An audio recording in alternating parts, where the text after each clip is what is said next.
boa tarde, a graça e a paz. Mais um meio-dia com a Dani, pontualmente ao meio-dia, toda sexta-feira aqui no Instagram. Depois dessa live, vai lá pro canal do YouTube, amém?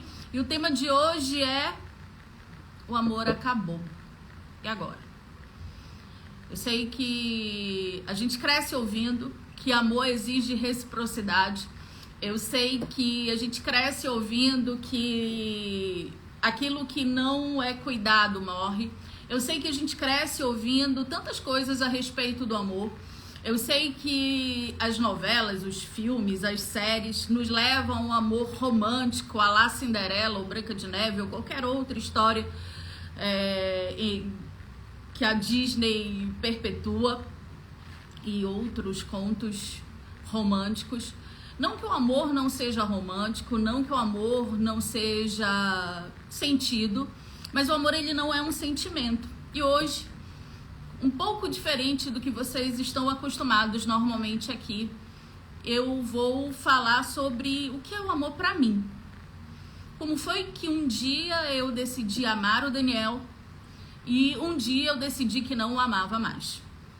Um dia eu tive a certeza que ele era o homem da minha vida, mas chegou um dia que eu achava que ele era o meu algoz e era o único homem que eu não queria na minha vida.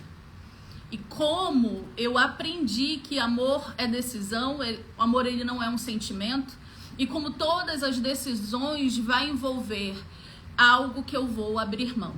Sim, para amar eu preciso abrir mão de algumas coisas. Lá atrás, na nossa história, quando eu conheci o Daniel, eu não me apaixonei por ele, ok? Eu achava, como qualquer jovem, no auge dos seus 20 anos, que o homem que seria o homem da minha vida, eu ia ter aquela paixão avassaladora, o coração palpitar, as borboletas no estômago, o descompasso. Isso é paixão.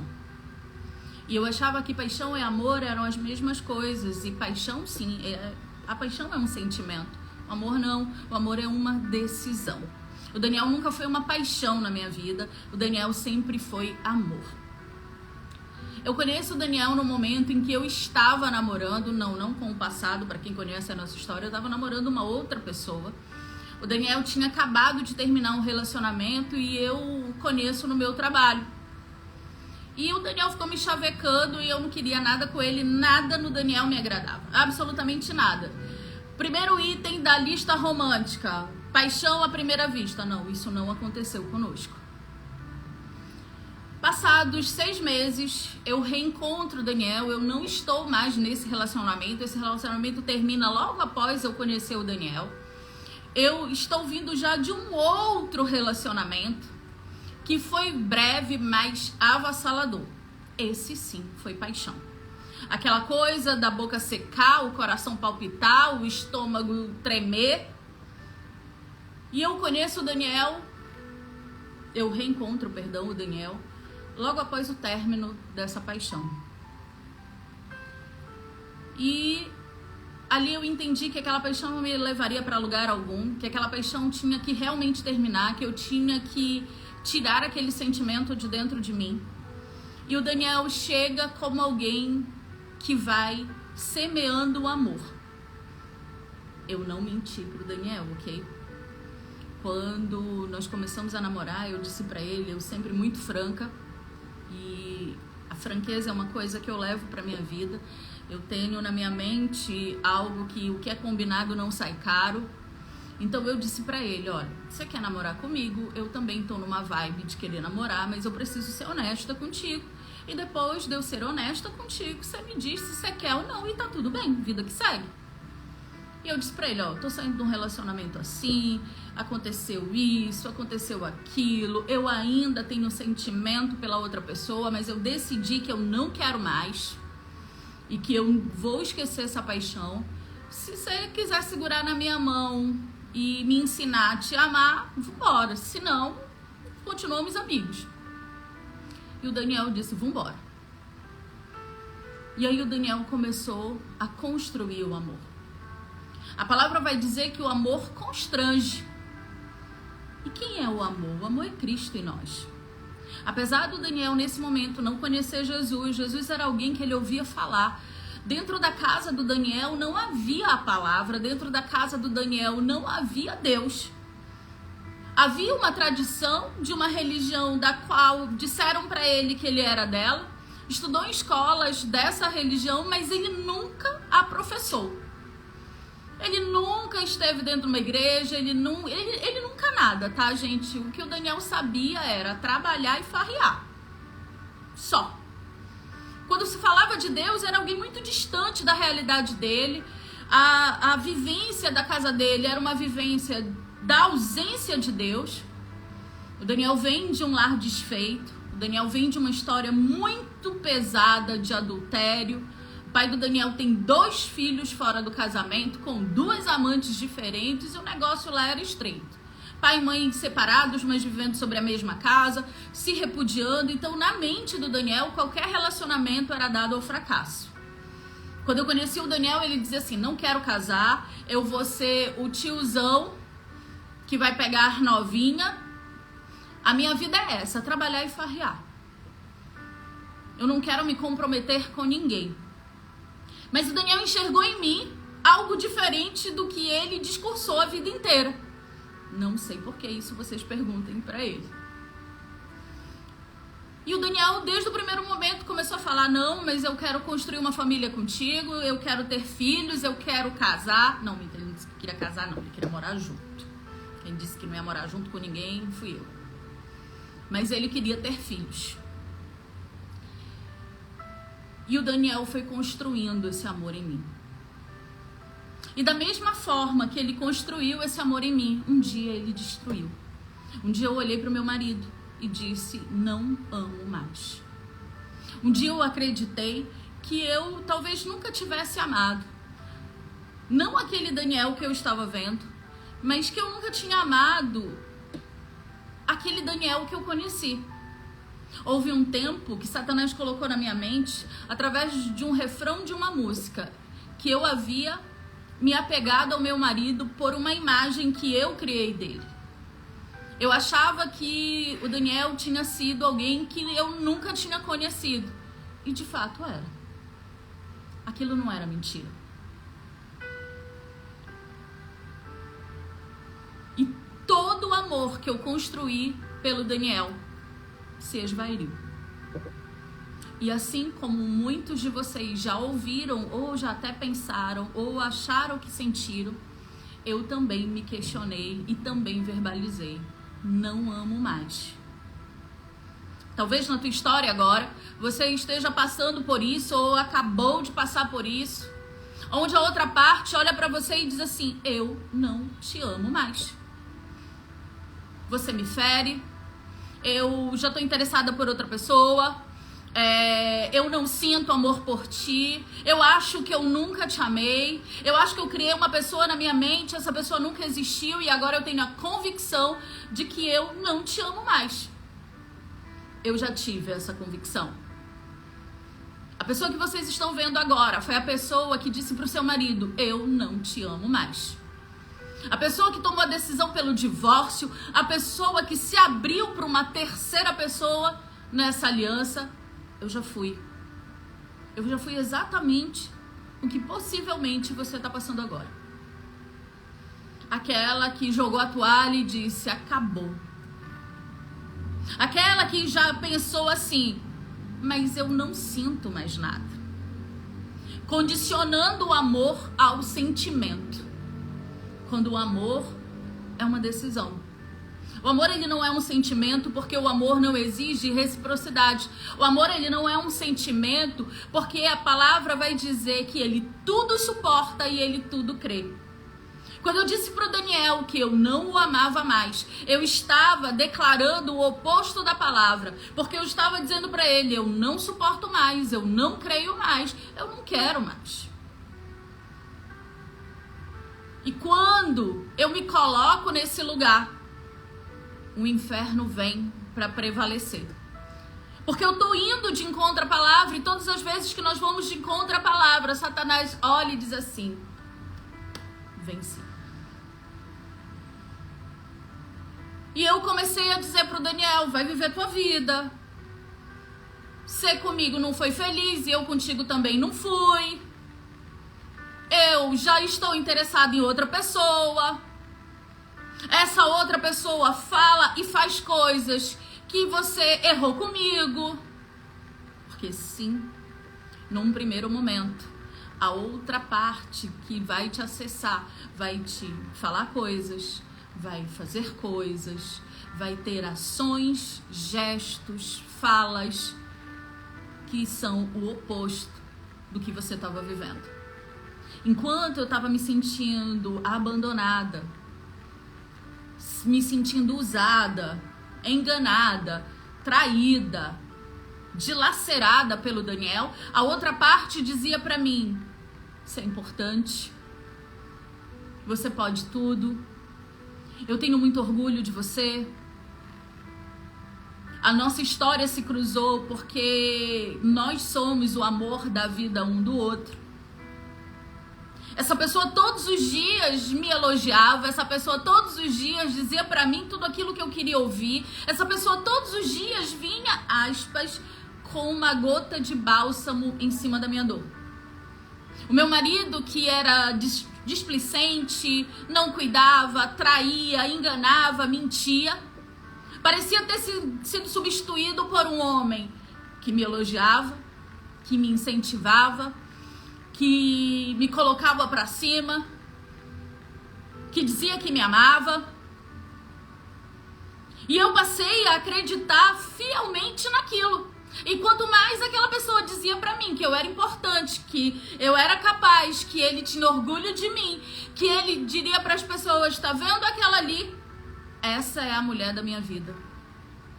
Mas nutri em mim uma pseudo-convicção de que não amo mais o meu marido.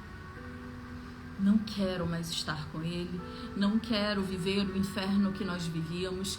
Eu quero me apartar disso daí. Há uma pessoa que é o oposto disso tudo. Porque sim, Satanás primeiro mostra um banquete que parece ser prazeroso, bonito aos olhos, perfeito. A oportunidade e a porta que Deus está abrindo para ti, a tua nova chance.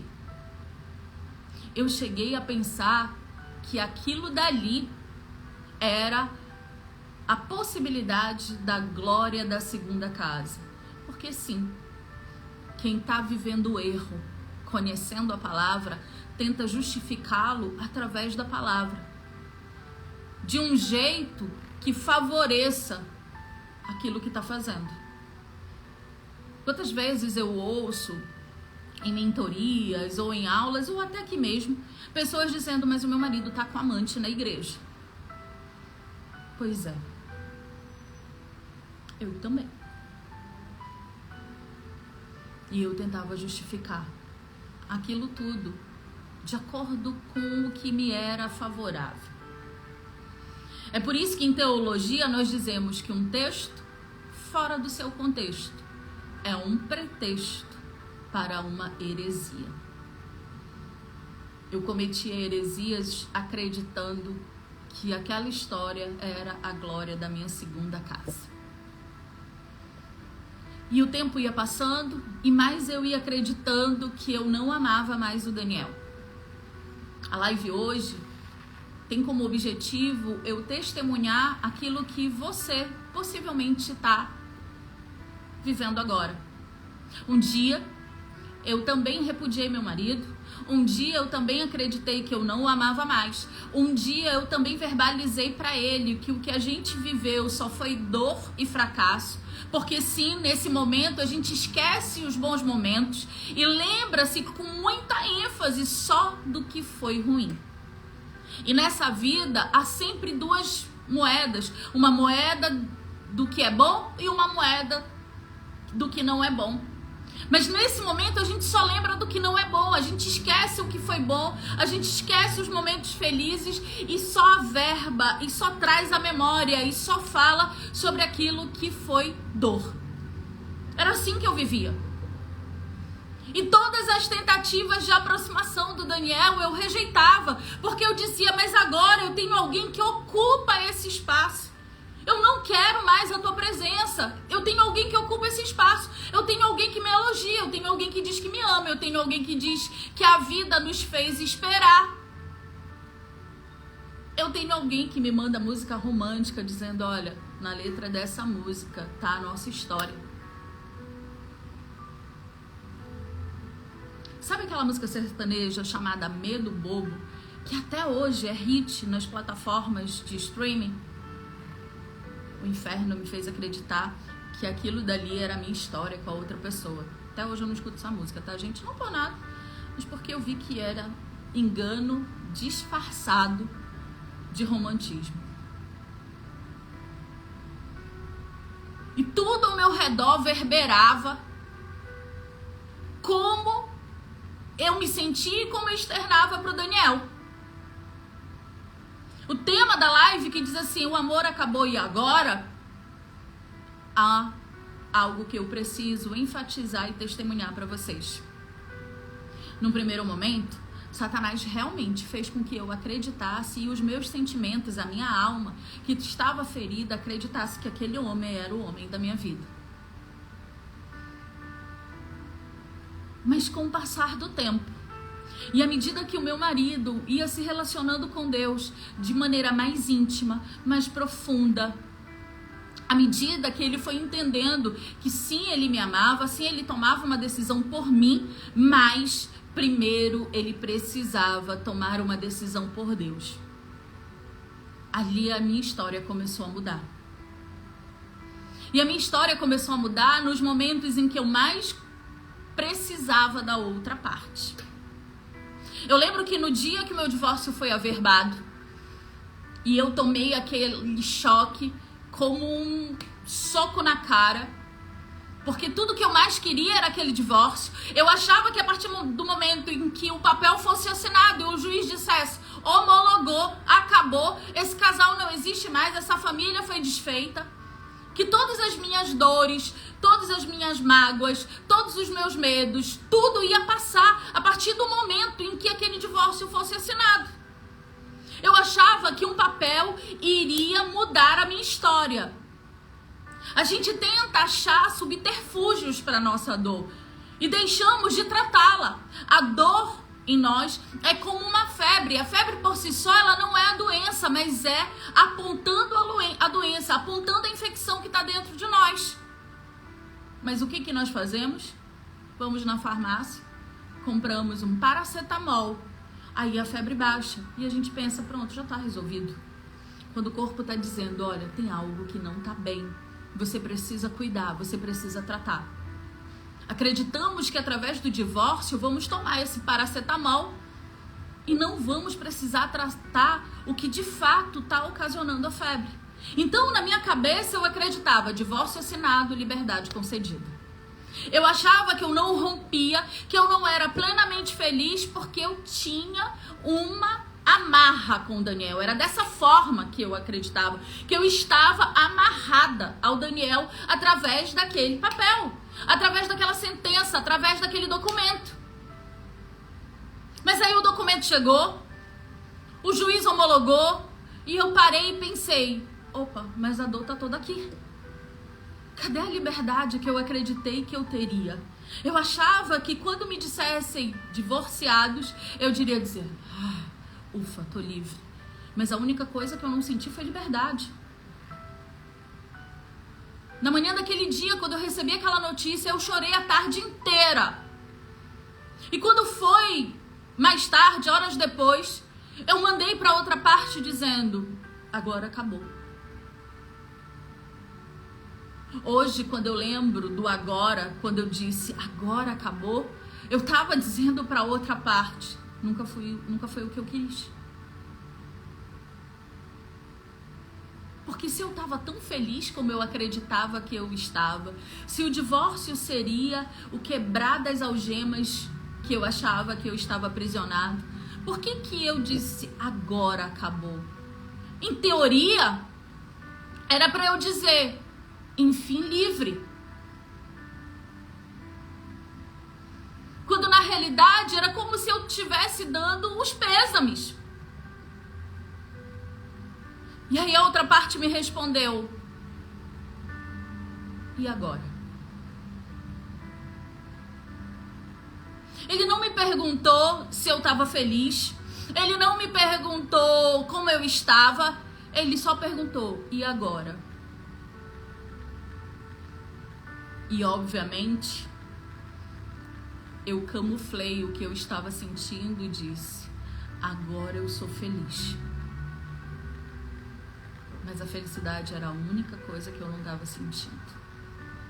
Às vezes você acha, vendo pelas redes sociais as postagens do teu cônjuge, e você vê ele na farra, você vê ele na festa, no barzinho, na balada, você vê ele postando viagem, você vê ele gastando dinheiro, você vê ele emagrecendo, ganhando massa magra, músculos, você vê, parece que a vida tá prosperando para aquela pessoa. Ela posta mensagens motivacionais, ela cria hashtags. Eu criei uma hashtag pra mim, tá, gente? A minha hashtag era de volta para mim. Porque eu achava que o Daniel havia feito eu me perder de mim mesma. Sim, eu vinha com todo aquele discurso feminista de que homens só destroem as mulheres. Mas a hashtag de volta pra mim só dizia: de volta pra ti e bem distante de Deus. Eu me postava na academia, eu me postava correndo, eu me postava caminhando, eu me postava com roupa de ginástica, eu me postava feliz, eu me postava na balada, eu me postava no barzinho, eu me postava domingo na igreja, porque eu ia pra tudo isso e domingo eu ia pra igreja, gente. Uma boa esquentadora de banco de domingo não podia faltar. Eu postava as declarações de amor da outra parte, dizendo: eu nunca estive tão feliz. Assim era a minha rotina, digamos que no horário comercial. Mas quando a noite chegava e a minha cabeça colocava no travesseiro para descansar, meus filhos dormiam e eu chorava. Eu chorava todas as noites. E pensava: por que Deus me deixa ser tão infeliz? Eu tinha pensamentos de suicídio. Eu tinha pensamentos de morte. Algumas vezes eu pensava: eu vou deixar as crianças em casa e vou me atirar na frente de um carro. Ou eu pensava: eu vou deixar as crianças na casa dos meus pais, que era bem perto da minha casa. Venho para casa e me enforco. Mas nas redes sociais eu era plena e feliz. Nas redes sociais eu era resolvida. Nas redes sociais eu agora estava vivendo um novo amor. Nas redes sociais tudo era perfeito. Hoje eu digo pra você: nem tudo que você ouve, nem tudo que você vê de fato é real. Eu que gostava de averbar, de falar, de gritar na cara do Daniel: eu não te amo mais, eu amo outra pessoa, eu oro para casar com essa pessoa, eu oro porque ele é o homem da minha vida, eu não tenho mais sentimentos por ti, vai viver a tua vida. Por que você ainda fica insistindo nessa história? Parece que faz questão que eu te trate mal. Eu não quero nem falar contigo. Eu tinha planos, eu tinha projetos, eu tinha sonhos, mas eu não tinha felicidade. Eu não tinha paz. Nada me contentava. Era como se sempre uma parte estivesse faltando. Nada me contentava. E quanto mais triste, deprimida, magoada eu estava, mais eu distanciava o Daniel. Mais eu repudiava o Daniel. Porque eu pensava comigo: a culpa disso tudo é dele. Maldita a hora que eu conheci esse homem. Mas eu já estava divorciada. Por que eu continuava depositando sobre ele a culpa da minha infelicidade? Mas eu já estava divorciada e já estava me relacionando com outra pessoa, mas eu continuava depositando sobre as costas do Daniel toda a culpa da minha infelicidade. necessidade. A Bíblia vai dizer que o homem coloca para fora aquilo que está cheio no seu coração. Quais eram as palavras que vocês acreditam que eu dizia para o Daniel? Palavras de dor, porque era isso que estava cheio em mim. Eu dizia para ele: tu é o culpado de tudo, eu te odeio, não te amo mais. E aí eu pensava, se eu tô sangrando, ele tem que sangrar também. Amo outra pessoa.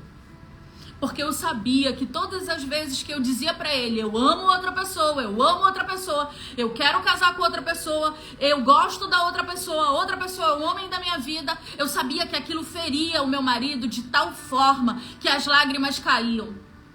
E aí eu pensava: pronto, agora tá sentindo um pouco da minha dor. Se eu não tenho paz, se eu não durmo à noite, ele que também não durma. Eu dou pro outro que tá cheio dentro de mim. Mas olha o que a Bíblia vai falar para mim e para você, o que é amor. Enquanto eu estava dando para o Daniel o que estava cheio dentro de mim, transbordando dentro de mim, o Daniel vivia o que a palavra dizia. Foi fácil o Daniel chegar nesse lugar? Não, não foi. Houve renúncia, houve quebra de orgulho, houve quebra do eu, houve quebra de tudo. Um dia o Daniel me disse assim: tu tá com esse cara, né? Mas se eu souber que tu botou esse cara dentro da tua casa, eu desisto de ti. Sabe o que eu fiz? Glória a Deus. Agora eu já sei como eu vou me livrar de ti. Pois fica ciente que a partir de agora, ele só não vai entrar na minha casa se ele não quiser. Sim, eu fui essa. Eu fui exatamente essa pessoa. E aí você me pergunta: Dani, mas o cara entrou na tua casa? Não. Se não fosse trágico, seria triste. Mas é trágico mesmo e graças a Deus não é triste e é feliz. Todas as vezes que a gente se programou para isso, não deu certo. E por que vocês acham que não deu certo? Porque eu tinha um marido que descia um monte na madrugada e dizia: Senhor, o corpo dela é meu e o meu é dela. Fecha o corpo dela, fecha a porta da casa dela. Senhor, tem um encontro com essa mulher, ela te conhece, Senhor. Chegou um momento na nossa história que eu queria muito afrontar o Daniel, porque eu estava exalando o que estava dentro de mim. E eu passei a dizer para ele: já comecei a escolher o tecido do meu casamento. Já estou desenhando o meu vestido. Vai contando as horas aí para tu não pisar mais na porta da minha casa. E tudo aquilo era no intuito de ferir. E foi nesses momentos de maior repúdio que o Daniel teve momentos de maior encontro com Deus. Eram nesses momentos que ele me deixava ir, para que a alma dele não fosse setada e o espírito dele não fosse abatido. E a partir daí a nossa história mudou. E como Deus é Deus e não é Deus de engano nem Deus de embaraço, na primeira oportunidade que eu precisei muito do apoio da outra parte, eu não tive. E adivinha quem me estendeu a mão? Aquele que eu estava repudiando, aquele que eu dizia que não amava, aquele que eu dizia que não era mais meu marido, aquele que eu fazia questão de mostrar como eu estava bem, graças à ausência dele na minha vida, aquele que eu colocava de lado. Prove ao Senhor que uma situação fosse criada. Eu liguei para outra parte pedindo ajuda e ele disse: não posso ir não. Não tenho como te ajudar agora. E aquele que eu sequer queria ajuda foi lá e me estendeu a mão. E vocês acham que eu me dei por vencida? Rapaz, vocês não me conheciam não transformada. Eu lá, na maior dificuldade, com medo, na lona. Tinha acabado de ouvir do outro: não posso te ajudar. Quando o Daniel chegou, e eu olhei pra ele e disse: o que tu estás fazendo aqui? Eu não te chamei. Eu não quero contato, eu não quero ajuda, eu não quero nada de ti. Quer me ajudar? Vai ficar com os nossos filhos. Me deixa aqui. Deixa eu ensinar algo pra vocês. O silêncio nessa hora vale mais do que 1 milhão de palavras. A ação nessa hora vale mais do que um discurso completo. Me vendo sentada naquele hospital, chorando, meu pai havia acabado de entrar no bloco cirúrgico. E para quem é meu aluno sabe da importância do meu pai no meu processo de restauração, no processo de restauração da minha família, na minha vida. Ele se sentou do meu lado, na porta daquele bloco. Eu tava chorando e xingando ele, porque eu queria colocar pra fora toda a dor que eu tava sentindo. Era capaz de que naquele momento eu até pensasse: a culpa é dele, meu pai tá doente, a culpa é dele. Tudo eu achava que era culpa do Daniel. Pra mim o Daniel não prestava pra nada, ele não servia pra nada. O Daniel era só um empecilho pra mim. Alguém que atrapalhava a minha vida, alguém que impedia os meus sonhos, alguém que não me deixava ser feliz. Até eu divorciada. E ele sentou calado do meu lado, ele não abriu a boca. Depois de alguns minutos eu xingando ele, dizendo: vai embora, eu não te chamei, eu não quero. E eu chorava, e eu dizia: parece que tu tem prazer em me ver chorando. Não tá vendo que eu tô num momento difícil? Não tá vendo que eu tô sozinha aqui? Vai embora, para de me perseguir, eu não te quero. A tua presença me incomoda. Ele não abriu a boca. Ele esperou eu me acalmar. E quando eu me acalmei, ele disse assim: me deixa ficar aqui. Eu te prometo que eu vou permanecer calado como eu estive até agora. Eu já estava exausta, gente. O pecado é exaustivo. O vazio que o pecado deixa dentro de nós é exaustivo. O vazio que a distância de Deus nas nossas vidas é exaustivo. Eu estava exausta. E aí eu disse: tá, mas se tu abrir a boca, eu te ponho pra fora desse lugar. Gente, eu era demais. Eu não aceitava perdoar, arrogante, prepotente, mas eu só tava botando pra fora o que eu tava sentindo. Isso quando eu fingia que ele não existia. Ele falava comigo, eu não respondia. Pensando num ser humano. Pensa. Ainda bem que Jesus é misericordioso e me alcançou. E ali ele ficou em silêncio. E eu continuava chorando, mas mais calma. E ele começou a orar baixinho. Ele começou a clamar pela vida do meu pai. Ele começou a interceder pela vida do meu pai, dizendo: Senhor, põe teus anjos dentro desse bloco cirúrgico. Tu sabes o quanto o seu Edil é importante na nossa vida, na minha. Eu tenho ele como um pai.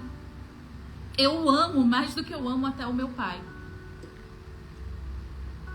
E eu sei que ele é uma figura de pai para os meus filhos. Eu sei que na minha ausência e ali ele começou a se derramar. E orando pela vida do meu pai. E no meio da oração ele pegou a minha mão. Eu não deixava o Daniel sequer sentar do meu lado. Depois de 2 anos, o Daniel se sentou do meu lado. 2 anos e pouco já, quando esse episódio acontece. Pegar na minha mão, tocar em mim era algo impossível. Eu não permitia. Eu não permitia qualquer aproximação. Era como se eu tivesse criado um muro entre nós dois.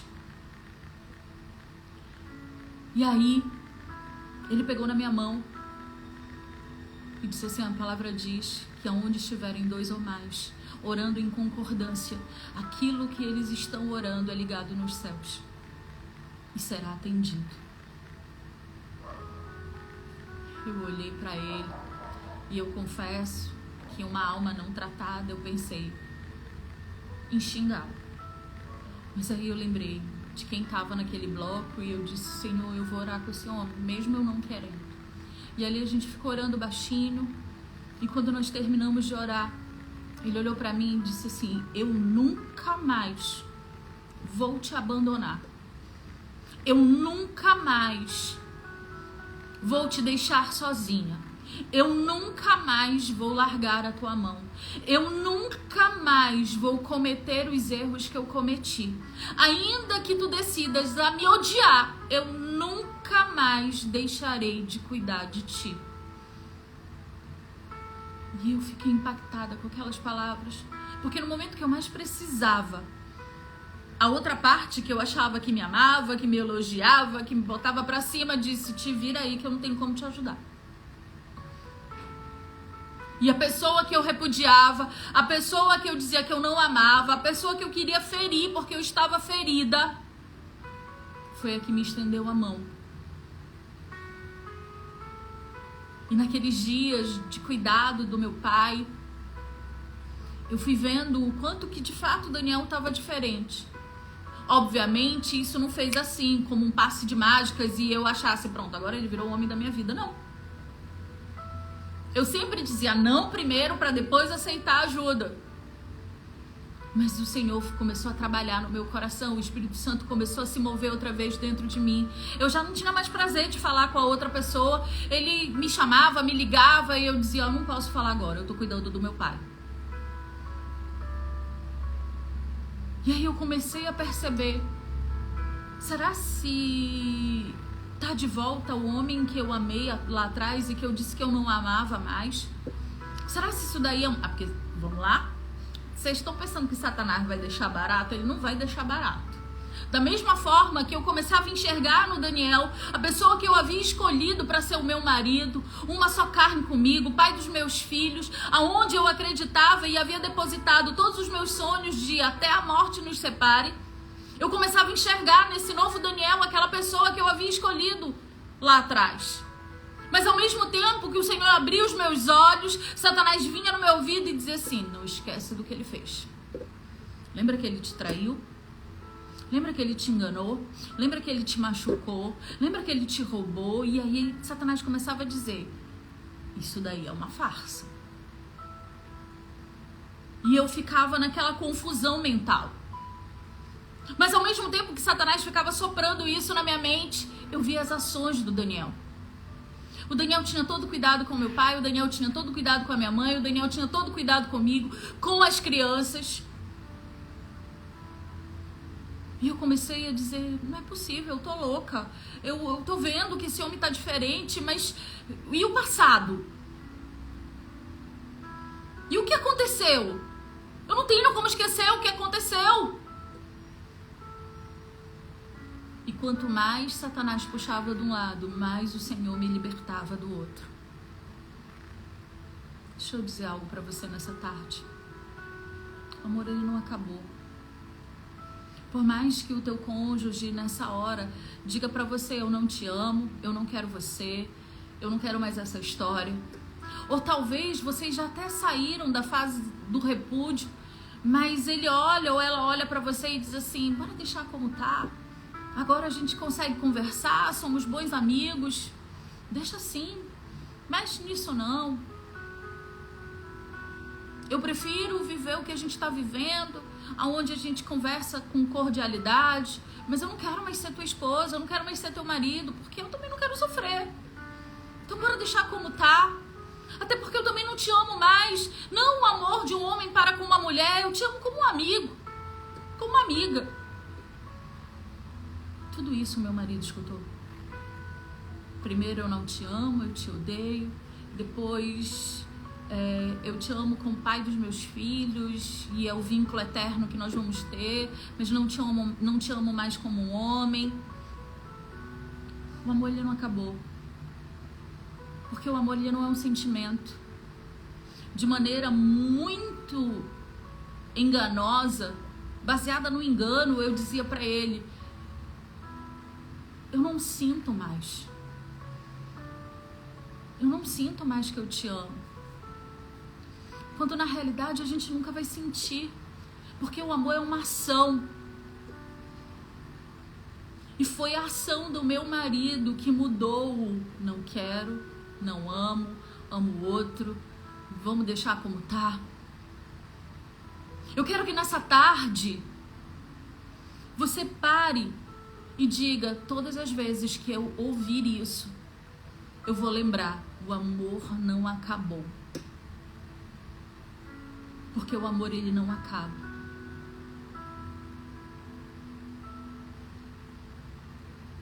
São as tuas ações que vão mudar essa história. É o profundo do teu relacionamento com Deus que vai mudar essa história. Porque quando nós estamos num profundo relacionamento com Deus, verdadeiro e não de interesse, Deus vai lá e muda a nossa história.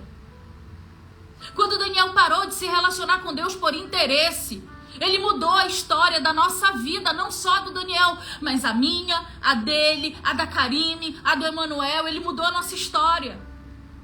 Você é um só com o teu cônjuge. Se levante. Porque Deus vai requerer a vida dele de você. Você está preparado para Deus dizer para você: e o teu marido e a tua esposa? Por que você não continuou orando pela vida dele? Por que você não ficou clamando pela vida dele? Por que a alma dele agora está no inferno e você está aqui falando comigo? Antes dele ter uma aliança com você, o Senhor quer resgatá-lo. E foi isso que o Daniel fez. Ele começou a orar pela minha vida: Senhor, tira o engano. Senhor, tenho encontro com ela. Converte novamente o coração dela para ti. Que a verdade recaia sobre ela. A mudança que você está tanto esperando, ela está começando em você. Não é da outra parte. O amor que você acredita que nos ensinaram através das novelas, dos filmes, da vida, das músicas, é um amor em que reciprocidade o pauta.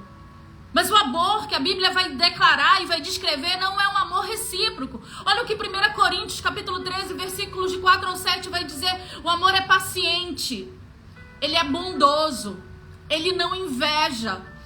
Deixa eu parar aqui rapidinho na parte da inveja. Sabe o que você faz? Hoje você olha as redes sociais, vê a galera no oba-oba, na felicidade passageira do mundo, e você tem inveja. Porque você pensa assim: eu tô aqui sofrendo, chorando e orando, e a outra parte está vivendo o melhor da vida. Isso é inveja. E pior, inveja do inferno.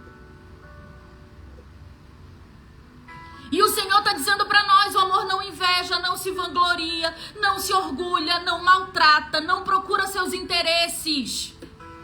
Temos ido buscar a Deus por um interesse: traz meu marido de volta, traz minha esposa de volta, traz meu marido de volta. E Deus diz: e eu e você? Você quer reconstruir o teu casamento? Começa pelo teu relacionamento com Deus. E não adianta dizer: ah, mas eu estou aqui posicionada. Aí você pergunta para a pessoa: o que é posicionada para você? Quanto tempo do teu dia você tira para a leitura da palavra e o estudo dela? Quanto tempo do teu dia você tira para ter um secreto com Deus? Quantas vezes na tua semana você entrega a tua carne através do jejum? Quantas vezes e horas do teu dia você está em intercessão absoluta? Quanto do teu dia você agradece mais e pede menos? Quanto do teu dia você diz: Senhor, hoje eu só quero agradecer? Deixa eu testemunhar algo bem rapidinho para vocês antes de finalizar. Ontem eu tive um dia abençoado, porque Satanás não vai dizer que eu tive um dia infernal, não. Tá repreendido. Mas foi um dia que Satanás quis fazer o palco, o Woodstock, o Rock in Rio na minha vida e na vida do Daniel. Todo tipo de afronta, todo tipo de diminuição, todo tipo de problema. Aonde eu olhei pra ele, ele olhou pra mim e disse assim: acabou. E não é sobre o nosso casamento, não. Isso é outra coisa. Nosso casamento, pra honra e glória do Senhor Jesus, está tudo bem, obrigado. Era sobre problemas do dia a dia. E Satanás nos colocou numa posição tão encurralados que nós precisávamos levantar um dinheiro que nós não tínhamos. Satanás estava rindo na nossa cara. E aí, sabe qual foi a decisão que eu e ele tomamos? A gente se olhou e disse assim: ninguém vai murmurar. Nós ficamos num sol escaldante. Quem conhece Fortaleza sabe que aqui é um sol para cada habitante. Das 9 da manhã às 5 horas da tarde. sem que ninguém viesse dizer assim: vocês querem um copo com água? Pelo contrário, enquanto nós estávamos ali tentando resolver, o Daniel começou a ligar para algumas pessoas, eu comecei a interceder, eu comecei a andar naquele lugar intercedendo, as pessoas me olhavam e eu dizia: eu não quero saber, o meu Deus vai me ouvir.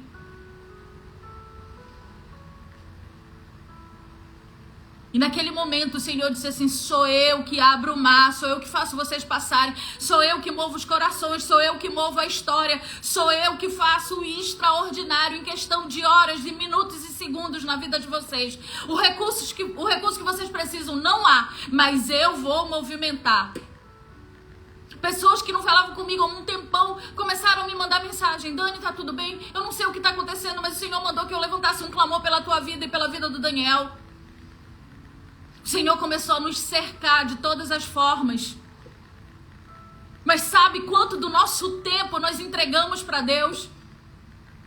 É uma geração que fala demais e faz de menos. Tá todo o tempo reclamando, tá todo o tempo dizendo: mas Deus não me ouve, Deus não faz, mas não entrega uma oferta de sacrifício para Deus. Semana passada nós fomos na comunidade que o Projeto 2 vai ajudar. E eu vi pessoas com tão pouco recurso financeiro, entregando, dividindo aquilo que tinham. E tem gente que diz: eu não tenho nada. Faça isso não. Nessa madrugada, depois de um dia que Satanás achava que ia prevalecer na nossa vida, era 3 horas da manhã, eu não precisei nem esperar o despertador. O Senhor me despertou e disse: eu quero falar com vocês. E adivinha? A única coisa que eu e o Daniel conseguíamos dizer: Senhor, obrigado. Senhor, nós somos gratos. A gente não pediu nada. Ficamos 40 minutos agradecendo. Ah, mas vocês tiveram provisão. Não, era porque havia dentro de nós um espírito de gratidão tão grande que a gente nem sequer conseguia pedir nada além de agradecer. Qual foi a última vez que você foi pro teu secreto e não pediu nada e só agradeceu? Foi quando Daniel começou a se comportar dessa forma, foi quando Daniel começou a buscar a Deus dessa forma, que eu, aquela que estava no mundo e precisava ser resgatada, que dizia que odiava, que não amava, que queria outra pessoa, foi lá e o Senhor trouxe de volta. O amor não acabou. Paulo vai dizer que o amor de muitos irá se esfriar. É isso que o mundo faz conosco. Se você está no deserto agora, levante as mãos para o alto e agradeça. Sabe por quê? Porque quem está no deserto saiu do Egito e tem um destino. O destino é Canaã.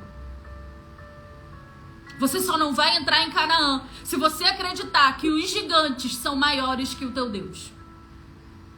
Mas se você for como Josué e Caleb, você vai dizer: o Deus que me trouxe até aqui é o Deus que vai derribar esses gigantes. Nessa tarde, que você possa tomar o teu milagre como verdade absoluta. Deixa eu falar algo pra vocês. Querer, você sabe o que eu queria agora? Tá na minha cama, que era lugar quente. Porque ontem o dia foi exaustivo. Eu amanheci o dia pensando: será que eu ponho um comunicado dizendo: excepcionalmente não teremos live hoje? E o Espírito Santo disse: te levanta, porque ontem eu abri o mar, hoje eu quero que tu marche. Não espere sentir vontade para orar. Não espere sentir vontade de testemunhar a palavra de Deus. Não espere sentir vontade para servir na casa do Senhor, para ofertar. Porque ela nunca virá. Nem a vontade, nem o tempo, nem a disposição e nem nada que seja vindo de nós. Que nessa tarde você possa tomar posse do que eu falei e se lembrar da palavra que vai falar em 1 Coríntios sobre o amor. Todas as vezes que você pensar em desistir, você vai lá em 1 Coríntios, capítulo 13, do versículos 4 ao 7, lembra porque Deus te levantou. Se o deserto tá doendo, se o calor é demais, lembre-se: eu tô no deserto, mas eu já saí do Egito. Porque quem tá no Egito tá condenado à morte eterna. Que você receba essa palavra pelo poder que há no nome de Jesus.